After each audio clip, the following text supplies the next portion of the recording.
बहुत समय पहले एक छोटे से गांव में एक युवक रहता था जिसका नाम था अर्जुन। अर्जुन एक बहुत ही साहसी और जिज्ञासु लड़का था जो हमेशा नई नई चीज़ों को जानने और उन्हें खोजने के लिए उत्साहित रहता था। गांव के पास एक घना और डरावना जंगल था जिसके बारे में गांव वाले कहते थे कि वहाँ बुरी आत्माओं का वास है और जो भी उस जंगल में जाता है वह कभी वापस नहीं आता है। अर्जुन को इस जंगल के बारे में सुनकर हमेशा एक उत्सुकता बनी रहती थी। वह जानता था कि गांव वाले इस जंगल से डरते हैं, लेकिन उसे विश्वास था कि इस जंगल में कोई रहस्य छिपा हुआ है जिसे जानना बहुत ज़रूरी है। एक दिन उसने ठान लिया कि वह इस रहस्यमय जंगल में जाएगा और उसका रहस्य उजागर करेगा। अर्जुन ने अपनी तैयारी शुरू की। उसने अपना बैग पैक किया जिसमें खाना, पानी और एक लकड़ी का छड़ी रखी। फिर एक सुबह सूर्योदय होते ही वह जंगल की ओर बढ़ने लगा। जैसे जैसे वह जंगल के भीतर प्रवेश करता, चारों ओर गहरी शांति छा जाती।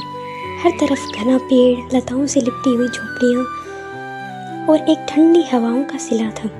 जंगल में धीरे धीरे घना अंधेरा होने लगा, लेकिन अर्जुन ने अपनी राह नहीं छोड़ी। कुछ दूर जाने के बाद अर्जुन ने देखा कि जंगल में एक अद्भुत दृश्य सामने था। एक पुरानी टूटी फूटी सी हवेली खड़ी थी जो पूरी तरह से पेड़ों से घिरी हुई थी। अर्जुन ने सोचा, ये वही हवेली हो सकती है जिसके बारे में गांव वाले कहते हैं। वह धीरे धीरे हवेली की ओर बढ़ा और देखा कि दरवाजा थोड़ा सा खुला हुआ है। उसकी जिज्ञासा और बढ़ गई और बिना डरे उसने दरवाजा खोल दिया। अर्जुन ने देखा अंदर अंधेरा था, लेकिन एक अजीब सी चमक सामने आ रही थी। वह आगे बढ़ते हुए चमक के स्रोत तक पहुंचा और देखा कि प्राचीन पुस्तक पर नीली रोशनी छाई हुई थी। पुस्तक के पन्ने बहुत पुराने और जर्जर हो चुके थे, लेकिन उसकी चमक इतनी तेज थी कि वह अर्जुन को आकर्षित कर रही थी। उसने धीरे से उस पुस्तक को खोला और पढ़ने लगा। जैसे ही उसने पहले पन्ने को पलटा, अचानक उसकी आंखों के सामने एक अजीब सी तस्वीर उभरने लगी।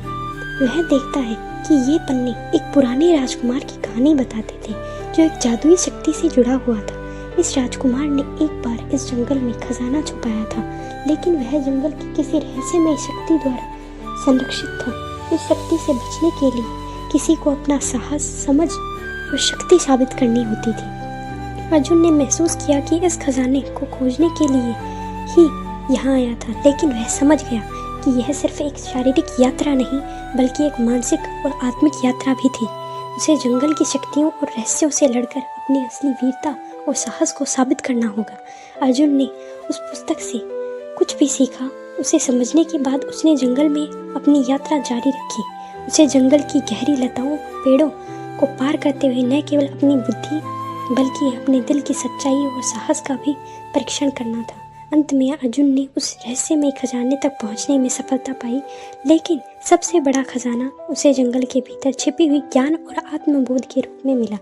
वह जंगल के रहस्यों को जानने के बाद न केवल एक नायक बना, बल्कि उसने अपने गांव वाले को यह भी सिखाया कि असली खजाना सिर्फ सोने या चांदी में नहीं बल्कि ज्ञान और साहस में छिपा होता है। और इसी तरह अर्जुन ने साबित कर दिया कि हर रहस्य को सुलझाने के लिए सिर्फ साहस और जिज्ञासा ही नहीं बल्कि एक सच्चे दिल की भी आवश्यकता होती है।